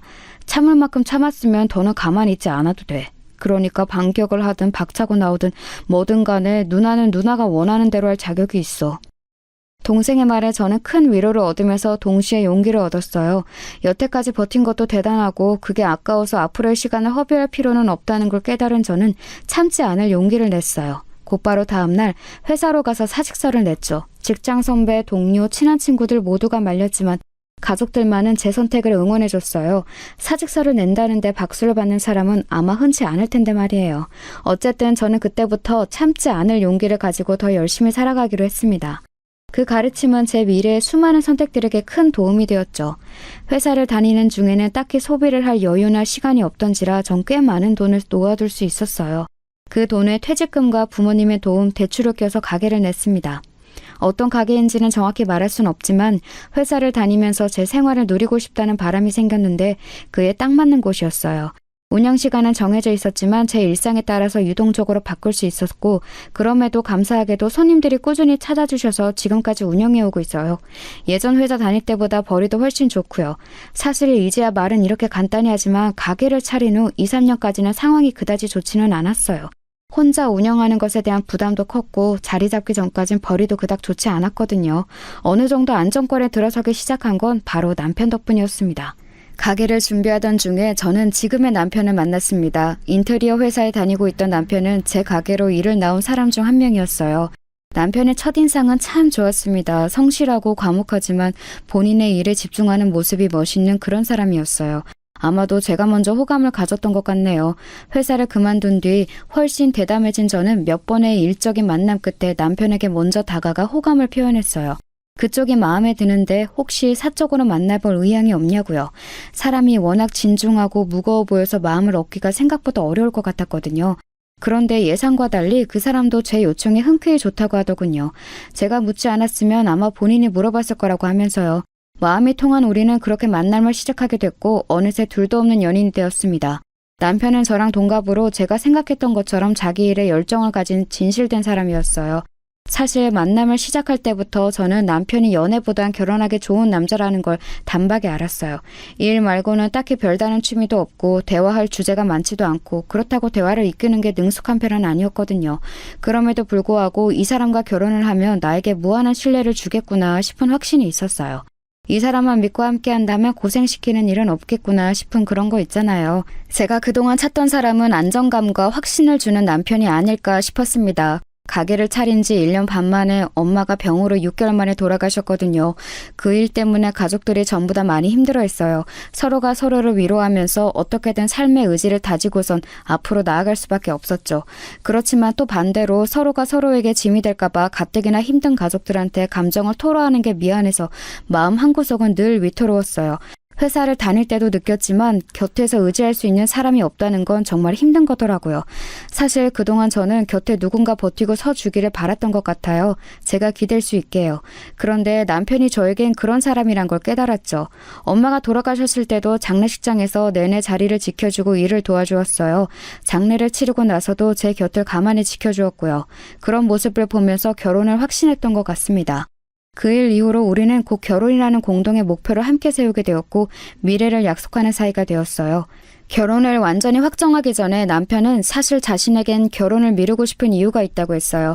경제적으로도 둘 다 준비되어 있고 둘 다 30대 초반의 나이였기 때문에 딱히 그 이유가 뭔지 감이 안 잡히더라고요. 그런 저에게 남편은 지금이라도 선택권을 주고 싶다면서 처음부터 끝까지 자신의 상황을 상세히 말해주었습니다. 남편의 가족은 어머니, 형, 여동생 이렇게 4식구였어요. 아버지는 남편이 고등학생 때 사고로 돌아가셨다고 했고요. 당시 공장 대표로 계셨던 아버지 덕분에 땅과 건물 등 남겨놓은 재산이 많아서 다행히 가족이 경제적으로 걱정할 건 없었다고 하더라고요. 그럼에도 집에 계셨던 어머니는 일을 다니기 시작하셨고 그러면서 집에 남은 형제들끼리 자주 싸웠다고 해요. 집안일을 맡을 사람이 없으니 형이 동생들에게 일을 떠넘기기 시작했고 그로 인해서 자주 다퉜다네요. 당시 아버지가 돌아가시고 나서 심적으로 힘들어하던 어린 여동생에까지 형이 매일 자신의 교복 손빨래를 시켰다면서 아직까지 그때를 잊을 수 없다고 하면서요. 남편의 형은 어렸을 때부터 다소 성미가 고약하고 이기적이며 권위적인 성격이라 학교나 집에서 자주 문제를 일으켰대요. 그에 반해 남편은 조용한 성격이고 여동생은 겁 많고 유약한 편이었으니 성격적으로 자주 부딪힐 수밖에 없었겠죠. 형은 고등학교 때부터 어머니에게 아버지가 남긴 유산의 일부를 요구하며 일찍이 혼자 독립하겠다고 요구했다 합니다. 하지만 어린 나이에 여건이 안 되면서 혼자 살 수는 없다며 어머니는 끝까지 거절하셨대요. 그러자 이에 앙심을 품은 형은 일부러 학교에서 친구를 괴롭히고 폭행해서 고의적으로 자퇴를 할 수밖에 없는 상황을 만들었다고 합니다. 그렇게 하면 바라던 대로 어머니가 고집에 못 이겨 자취를 시켜줄 줄 알고서요. 하지만 어머니는 생각보다 완고하고 강인한 분이신 것 같더라고요. 잘못을 저지른 것에 대해 크게 혼낼 뿐 눈 하나 깜짝이지 않고 형의 모든 요구와 요청을 묵살했다고 합니다. 그때부터 형은 어머니에게 말도 안 되는 앙심을 품어온 거예요. 툭하면 어머니와 말다툼을 벌였고 나중에는 따로 독립해서 살라고 해도 취직 준비를 핑계대며 집에 눌러 살았다고 하더라고요. 어머니를 종부려 먹듯 시켜 먹으면서요. 형이 하도 어머니와 다투니까 여동생은 그 점이 불안해서 집 가까운 데 대학을 정했고 그렇게 셋이 함께 살았대요. 그런데 여동생이 갑자기 10살 많은 남자와 일찍 결혼하게 돼서 집을 나오게 된 겁니다. 그러니 남편은 형과 어머니 둘이 사는 게 너무나 걱정된 거죠. 하지만 남편의 직장은 당시 본가와 멀리 떨어진 다른 지역에 있었고 그렇다고 해서 어렵사리 구한 일을 그만둘 수 없었대요. 이런 남편의 걱정을 아셨는지 어머니는 괜찮다고 걱정하지 말라고 누누이 말씀하셨다고 합니다. 남편은 그저 자주 집을 찾아가는 수밖에 없었죠. 30대 초반까지 취직도 안 하고 집에 얹혀 살던 형은 다행인지 뭔지 연애를 하면서 집에 오는 일이 적어졌대요. 연애할 돈을 달라고 행패를 부려도 어머니가 끝까지 주지 않자 그제야 조그만 가게에 매니저를 취직했다는군요. 이후 식도 안 올리고 곧바로 혼인신고를 해 따로 살게 되었답니다. 그제야 남편도 마음이 놓였고 어머니를 본인이 있는 지역으로 모실 생각이었다고 합니다. 그런데 결혼했던 여동생이 2년 만에 이혼을 한 겁니다. 그것도 애를 못 낳는다는 이유로요. 그 신랑이란 작자는 나이만 많은 줄 알았더니 사상도 늙어빠진 인간이었던 거죠. 어머니는 여동생이 너무나 걱정되어 남편의 지역으로 올 수 없다고 하셨대요. 그렇게 여동생과 어머니가 함께 지내게 되었는데 평소 상심이 너무 크고 그간 마음이 많이 힘드셨던 건지 어머니가 결국 뇌졸중으로 쓰러지신 겁니다. 당시 여동생 또한 마음의 병이 커서 홀로 병간호를 하기는 역부족이었대요. 요양원에 보낼까도 생각해봤지만 한평생 자신들을 위해 희생해온 어머니를 곧바로 외면하는 것 같아 그럴 수 없었다고 합니다. 방문 요양사를 부르면 어머니가 극도로 예민해지고 날카로워져서 오히려 약효과라 하고요. 결국 가족끼리 안에서 해결해야 하는 문제였기에 남편이 일을 그만두고 지금 살고 있는 이 지역으로 온 겁니다. 그렇기에 남편은 몸을 제대로 가누지 못하는 어머니를 두고서 쉽게 결혼을 생각할 수 없었던 거예요. 여동생이 있긴 하지만 아무래도 결혼하면 집사람 또한 어머니 병간호를 함께 해야 할 테고 완전히 자유로울 수 없는 자신의 상황을 이해해야 하는데 그게 쉽지 않을 것 같다고요. 이 긴 이야기를 남편의 차분한 목소리로 듣는데 어쩐지 눈물이 났습니다. 남편이 딱하고 가여워서요. 그간 얼마나 마음고생이 심했을지 상상하면 눈물부터 나더라고요. 물론 병간호라는 게 낯설고 두렵지만 그런 이유로 사랑하는 남편과 헤어질 수는 없었습니다. 오히려 제가 남편을 얼마나 사랑하는지 깨달은 계기가 돼준 것 같았어요. 그래서 남편에게 남편이 짊어지고 있는 그 짐을 제가 함께 나누겠다고 말했어요. 함께 나누고서 같은 발걸음으로 나아가겠다고요. 그러자 남편은 눈물을 흘리며 연신 고맙다고 했습니다. 몇 배로 갚아가며 살아가겠다고 약속해 주었고요. 이런 상황을 전해 들으신 저희 부모님은 사실 이 결혼을 그다지 달가워하시지 않으셨어요. 아픈 사람의 간호를 하는 건 같은 가족이어도 힘든 일인데 이제 막 신혼생활을 시작한 어린 네가 감당할 수 있겠냐고 하셨죠. 어쨌건 예상한 반응이긴 하지만 솔직히 저도 자신은 없었어요. 그렇다고 자신 없다고 해서 물러서고 싶진 않았습니다. 남편처럼 생각이 깊고 배려심 있는 사람을 다시는 못 만날 것 같았어요.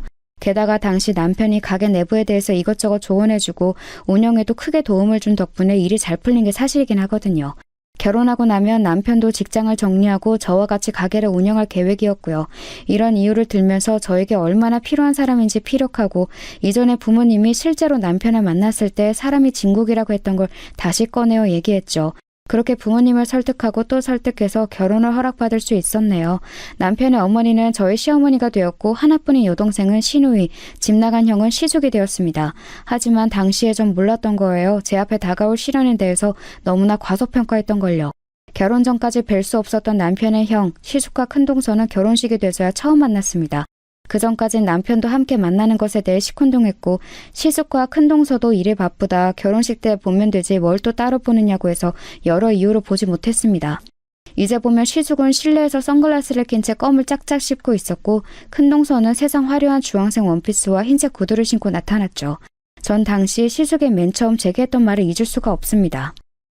제수씨, 우리 처음 뵀네요. 제가 승우한테 제수씨 보고 싶다고 언제 보여줄 거냐고 계속 물었는데 식장에서 뵙게 하네. 여튼 결혼 축하합니다. 우리 동생 잘 부탁드려요. 애가 이렇게 얌전해 봬도 나 닮아서 꽤나 성깔 있거든. 조심하시고요. 아참, 가게 하시는 거 잘 되신다면서요? 그러면 뭐 돈으로 별다른 걱정 없겠네. 재산 가지고 싸울 필요도 없고. 그러면 우리 앞으로 웃으면서 보는 겁니다. 네? 시숙은 저 말을 하고선 저를 훑어보았고 이내 큰동서와 서로 마주보며 깔깔깔 웃었습니다. 식장이 떠나갈 정도로요. 농담인 건지 비꼬는 건지 모르겠지만 초면에 성깔이니 재산이니 돈이니 이런 이야기를 들으니 좀 어리벙벙하더군요. 지금 스스로 무슨 이야기를 하는 건지는 알까 싶기도 하고 게다가 사실은 남편이 시숙의 의견을 전하지 않고 의도적으로 만남을 막았다는 사실을 알게 되니 더욱더 혼란스러웠죠. 그렇지만 거긴 결혼식장이고 심지어 저는 신부였으니 애써 웃어넘길 수밖에 없었죠. 그런데 그 두 사람은 몸이 불편한 어머니 쪽은 쳐다도 보지 않고 회행하며 다른 곳으로 가버리더라고요. 마치 이젠 아예 연을 끊은 사람들처럼 말이에요. 어머님을 챙기던 시누이는 그런 시숙 부부를 보고선 연신 욕을 하고 있는 것 같아서요. 직접 만나 뵙기 전까진 사실 저는 좀 오만한 생각을 갖고 있었습니다. 우리 집은 가족끼리 사이가 가까운지라 이렇게 뿔뿔이 흩어져 서로를 힐난하는 가족을 보니 마음이 너무나 불편했어요. 그래서 제가 이 집의 진짜 식구가 되고 나면 흩어진 마음을 모아서 다시 화목한 가족이 될 수 있도록 노력하려고 했습니다. 그런데 실제로는 문제를 일으키는 그 가족을 만나보니 쉽게 해결할 수 없던 이유가 있겠구나 싶더라고요. 차마 건드릴 수 없는, 건드리고 싶지 않은 분위기를 풍기는 그 사람을 감각적으로 피해야겠다는 생각이 들었어요. 결혼식을 올린 후 저와 남편은 시댁 근처 걸어서 5분 거리에 집을 구했습니다. 전 가게를 하니 직원을 쓸 수 있으니까 아침부터 낮까지 어머님을 간호했고 이후 시간엔 시누이가 재택근무를 하면서 어머님을 돌보았습니다. 남편은 직장을 그만두고 본격적으로 제 가게로 출근해서 운영하기 시작했어요. 남편이 사업 수완이 있는지 함께하니까 매출이 훨씬 더 오르더군요. 저도 좀 쉬고 싶던 찰나 집에서 쉬며 어머님을 돌보게 된 거죠. 어머님은 거동이 불편할 뿐 정신은 멀쩡하셔서 어려운 건 딱히 없었어요. 오히려 이런저런 이야기를 나누면서 엄마와 딸처럼 가깝게 지낼 수 있었죠. 친정엄마가 돌아가신 후에 참 많이 후회했었어요. 회사와 가게로 바빠서 엄마와 더 많은 시간을 보내지 못했던 것도, 더 많은 대화를 나누지 못했던 것도 전부 다 후회스러웠어요. 어쩌면 그 마음이 시어머님을 모실 수 있게 한 동력이 됐던 것 같네요. 시어머님은 말의 속도는 느렸지만 어머님이 어떤 감정으로 말씀하시는지, 얼마나 복잡하고 다양한 생각을 하고 계신지 쉽게 알 수 있었어요. 그래서 대화를 나누다 보면 그 마음에 쉽게 이입하게 되더라고요. 어머님은 무엇보다 자식들에 대한 걱정이 가장 크셨어요. 이혼하고서 말수가 적어지고 우울감이 커진 시누이도, 연락도 없이 뭐하고 사는 건지 모를 첫째도 전부 어머님의 근심거리였던 거죠. 저는 최대한 어머님의 마음을 편안히 해드리기 위해 좋은 말들, 재미있는 애깃거리를 찾아서 들려드리곤 했습니다. 날이 좋으면 어머님을 모시고 근교 공연을 가기도 하고 맛있다고 소문난 음식점을 찾아서 매일 포장해 집으로 가 함께 저녁을 먹었어요. 어머님과 시누이는 이런 저의 정성을 늘 고마워하셨습니다. 남편도 미안하고 고맙단 말을 밥 먹듯이 하며 살았죠. 저는 그냥 당연하게 생각하지 않는 그 마음들, 고맙다고 말할 줄 아는 그 마음들로 충분했습니다. 어머님을 간호하다 보니 우리 가족들 생각이 더 나서 친정아빠도 더 찾아뵙게 됐고 가족들한테도 더 자주 연락하게 되었어요. 주마다 가게가 쉬는 날이면 남편이 꼭 친정에 보내줘서 가족들과 시간을 보낼 수 있었죠. 자신이 모아둔 용돈까지 주면서 해외여행이라도 다녀오라고 등 떠밀어 주고요. 어머님도 종종 용돈을 주셨기에 충분했지만 그 마음들이 참 고맙더라고요. 그때까지만 해도 저에게 가족복이 있다고 생각했습니다. 또다시 어려운 상황에 놓였지만 사랑으로 차근차근 극복해 나갈 수 있는 그런 가족을 만났다고요. 그렇게 4년 반이란 시간이 흘렀어요. 어머님의 상태는 점점 악화되었고 말까지 어눌해지셨습니다. 빠른 사고가 되지 않았고 그러다 보니 의사소통도 힘들어졌죠. 병원에선 앞으로 더욱더 힘들어질 거라며 요양원을 추천하더군요. 가능한 제가 되는 데까지 모시고 싶었지만 더는 감당이 되지 않았어요. 시누이는 다른 남자분을 만나기 시작하면서 1년 전부터 따로 살게 되었거든요. 남편과 번갈아 가면서 병간호를 했지만 점점 힘에 부치게 되었습니다. 저희 부부에겐 별다른 선택지가 없었어요. 어머님 간호 때문에 미뤄졌던 아이 계획도 더 이상 미룰 수 없었거든요. 결국 요양원으로 모실 수밖에 없었죠. 어머님도 저희에게 미안하셨던 건지 알겠다고 그 편이 더 좋을 것 같다고 하셨습니다. 알아요. 그게 어머님의 온전한 진심은 아닐 거란 걸요. 하지만 어쩔 수가 없었어요. 때로 죄책감이 밀려올 때면 지금까지도 충분히 도린을 다했다고 스스로를 다독일 수밖에 없었습니다. 그렇게 어머님은 요양원에 머물게 되셨고 제가 일주일에 2번씩 찾아뵈면서 함께 시간을 보냈어요. 그로부터 1년 후 어머님은 결국 돌아가셨습니다. 남은 날이 많지는 않았다고 병원에서 들었지만 헤어짐의 때가 너무나 일러서 저도 남편도 많이 힘들어했어요. 그냥 제가 조금만 더 모시고 살 걸 후회도 많이 됐습니다. 하지만 이미 지나간 일, 그저 어머님이 가시는 길에 편안하기만을 기도할 수밖에 없었죠. 그렇게 장례를 치르는데 근 6년 만에 시숙과 큰동서를 처음 뵈었습니다. 살아계실 땐 한 번도 안 찾아오다가 장례 때 얼굴을 비추는 게 참 어이가 없더군요. 염치도 없는지 상주 행세를 하려고 하기에 남편이 막아섰습니다. 뭐 하는 거야, 형? 무슨 낯짝으로 왔어? 엄마 가는 길에 쟤라도 뿌리려고 온 거야? 이것 봐라. 재수씨, 내가 말했죠? 얘 한성깔 한다고. 야, 승우야, 내가 첫째 아들인데 상주는 당연히 나 아니야? 얼굴 좀 못 봤다고 가족이 남이 되냐? 피가 얼마나 진한데 너만 아들 행사하려는 거 엄마도 원치 않으실 거다. 남편은 화를 못 참고 시숙의 멱살을 잡았습니다. 친척들이 다 나서서 말린 후에야 진정을 할 수 있었어요. 시숙은 이죽거리며 귀엽고 상주 자리에 서 있었고 남편과 제 손만 끌어올렸죠. 그 와중에 큰동서는 앉아서 밥과 술만 축내고 핸드폰으로 드라마를 보고 있더라고요. 어이가 없어서 제가 다가가 말했습니다. 안녕하세요, 형님. 아주버님이 오랜만에 오셔서 그래도 자식의 도리를 다 하시려는 것 같은데 그럼 형님도 가족으로서 일을 도우셔야 하는 게 아닐까요? 그게 며느리의 도리이니까요. 어머 동서, 말을 좀 섭섭하게 한다. 우리 지금 바쁜 와중에 시간 내서 어떻게든 온 건데 잠깐 쉬지도 못해? 그리고 딱 보니까 일 잘하는 사람 많네. 뭘. 일도 해본 사람이 안다고. 나처럼 굼뜬 사람 있으면 방해만 된다니까? 하나만 알고 둘은 모르는 스타일이구나, 동서? 말할수록 속만 부글거리더군요. 어찌나 사람 속을 살살 긁는지. 하지만 거기까지는 약과였어요. 장례가 끝나고 나서 시숙, 큰동서, 남편과 저, 시누이 이렇게 5명이 모이게 됐습니다. 시숙이 오랜만에 형제 가족들끼리 모이자고 해서 어쩔 수 없이 모인 거였죠. 불편한 식사 자리가 계속되던 중 시숙이 본색을 드러냈습니다. 자, 이제 깔끔하게 정리해볼까? 아버지 돌아가시고 엄마가 유산 다 갖고 있던 거 알지? 내가 알기론 건물이랑 땅 다 해서 꽤 되거든. 엄마 돌아가셨으니 이제 형제들끼리 나눠야지. 승우, 너는 장례식 때 건너들이니 가게가 잘 되는 것 같고, 승희, 너는 어차피 홀몸이잖아. 설마 다시 결혼할 생각은 아니지? 어쨌든 그래서 내가 너희보다 나이도 많고 32까지 엄마를 모셨으니 상식적으로 너희보단 더 가져가야 할 것 같다. 비율은 5-3-2가 어떨까 하는데? 어이가 없어서 말문이 막혔습니다. 결국 모든 건 돈 때문이었어요. 돈 때문에 이제 와서 자식 행세를 하는 거였고 그 돈 때문에 우리를 이렇게 불러 모은 거였습니다. 큰동서도 옆에서 고개를 끄덕이며 맞는 말이라고 반응하는데 제 앞에 있는 게 사람인지 짐승인지 분간이 안 되더라고요. 아버님은 사고로 돌아가셨지만 일찍이 어머님에게 모든 재산을 돌리겠다고 공증을 남기신 게 있거든요. 그렇지만 어머님은 제대로 된 의사소통이 어려우신 상태였어서 유언을 남기지 못하셨어요. 그러다 보니 자연적으로 재산은 삼형제가 3분할하게 된 거죠. 하지만 저희는 그 돈 없어도 괜찮아요. 유산 안 받아도 저희 충분히 잘 먹고 잘 살 수 있습니다. 그런데 뻔뻔하고 영약한 아주버님네가 도무지 괘씸해서 안 되겠더라고요. 저런 사람들 주머니에 어머님의 재산이 들어간다는 사실을 도저히 용납할 수 없었어요. 남편은 그런 줄 알았다며 자리를 박차고 일어났습니다. 그 속내를 여기까지 온 거냐고 길길이 화를 냈죠. 저는 남편을 다시 자리에 앉히고 차분하게 말했어요. 아주버님, 지금 저희가 가져가는 만큼 똑같이 가져간다고 해도 억울할 판에 지금 본인이 유산 비율을 그렇게 나누신 건가요? 이렇게 나오시면 저희도 법적으로 나가는 수밖에 없어요. 유산 생각하지 않고 여태껏 어머님 병간호 다 했습니다.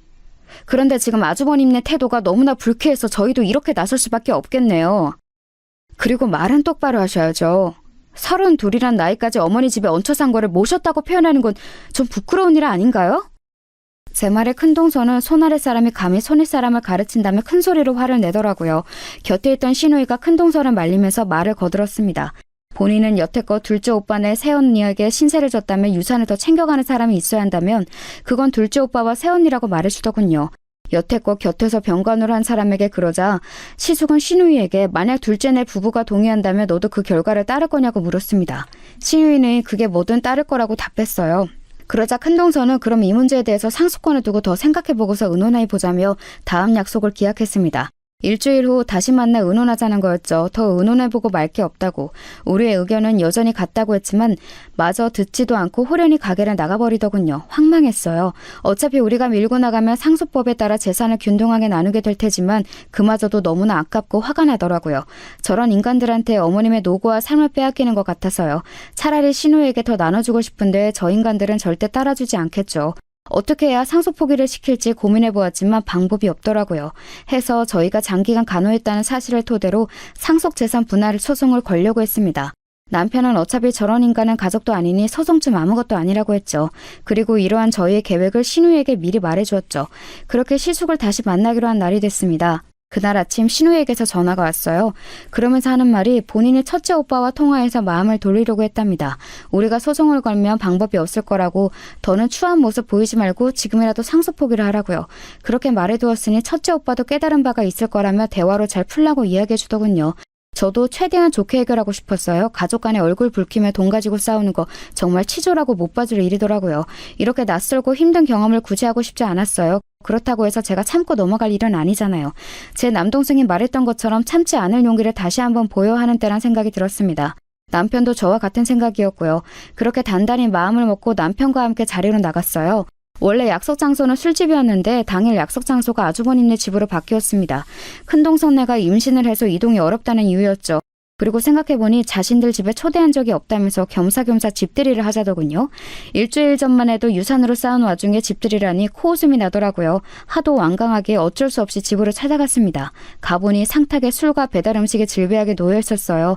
참으로 낯설게도 환히 웃으며 저희 부부를 맞이하기에 왠지 모를 불안감이 엄습했습니다. 저번에 모였을 때 분위기가 너무 험악해서 관계를 좀 개선해볼까 해서 이렇게 자리를 마련했다고 하더군요. 남편과 저는 경계를 내려놓지 않고 그들을 대하려고 했어요. 밥을 먹는데 코로 들어가는지 입으로 들어가는지 모르겠더라고요. 혹시 술 기운에 빌려서 우리를 설득하려는 건 아닐까 싶어서 건배만 하고 술은 입에도 대지 않았죠. 시숙은 기분이 좋은지 연신 웃으면서 저희에게 그간의 안부와 사는 이야기를 물었습니다.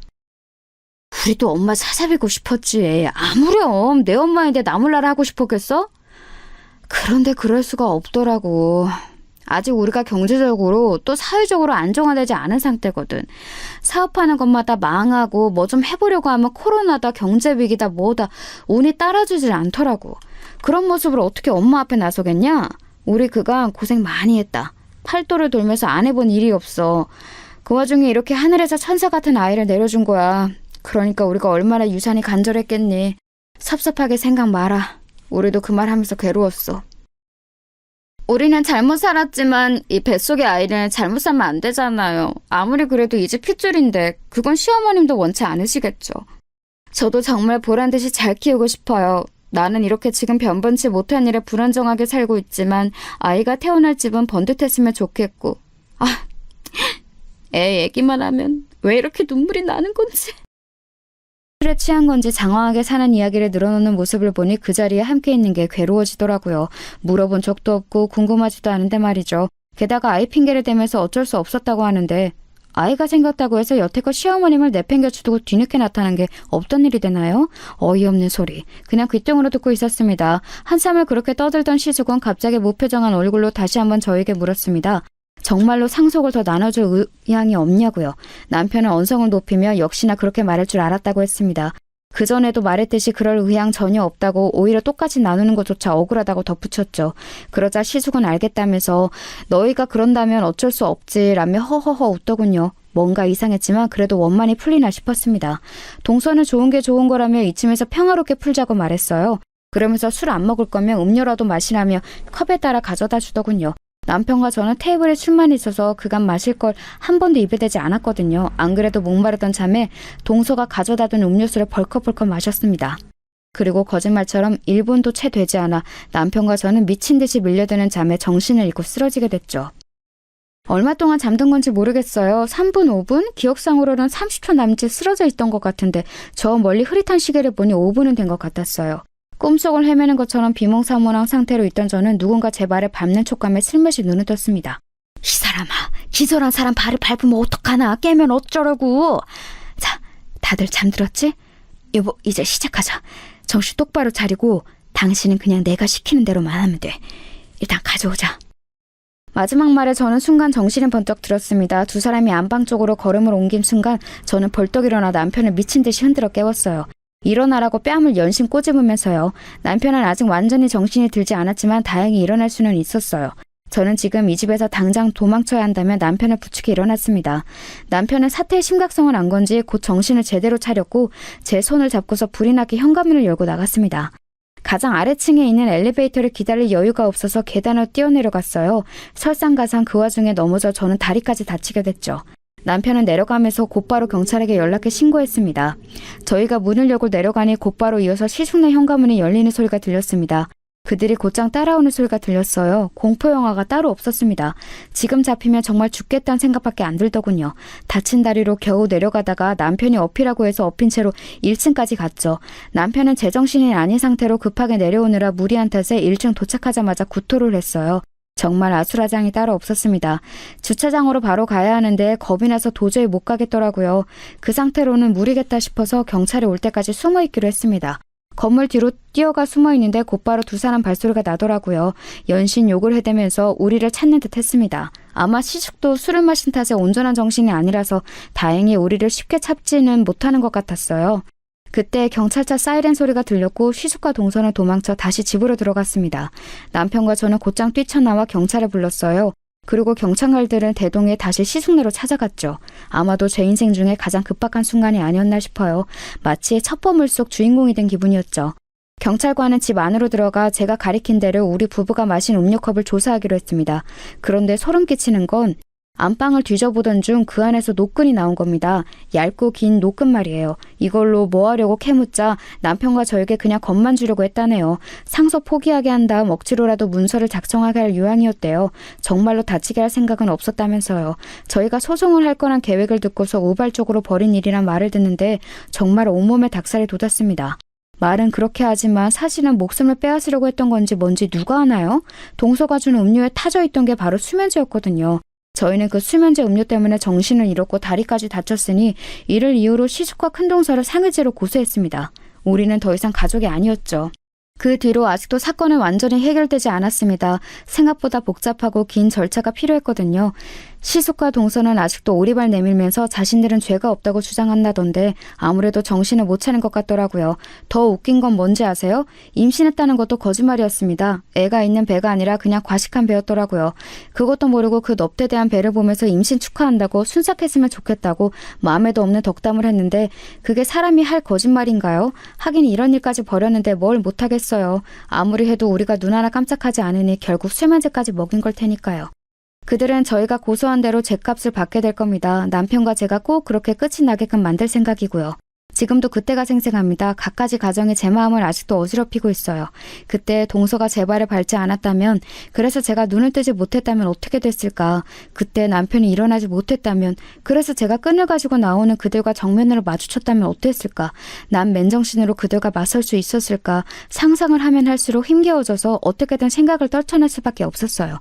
돈이 뭐기에 사람이 이렇게까지 만드는 걸까요? 갑자기 돈이라는 게 세상에서 가장 잔인하고 징그럽게 느껴지더군요. 만약 상속법에 따라 나눠지면 저희 부부는 모은 돈을 신우에게 전할 생각입니다. 그게 안 된다면 사회에 기부라도 하고요. 더 이상 이 문제로 속 시끄럽게 만들고 싶지 않았거든요. 살면서 정말 별의별 일을 다 겪는다고 하지만 이런 일까지 겪을 줄은 꿈에도 몰랐네요.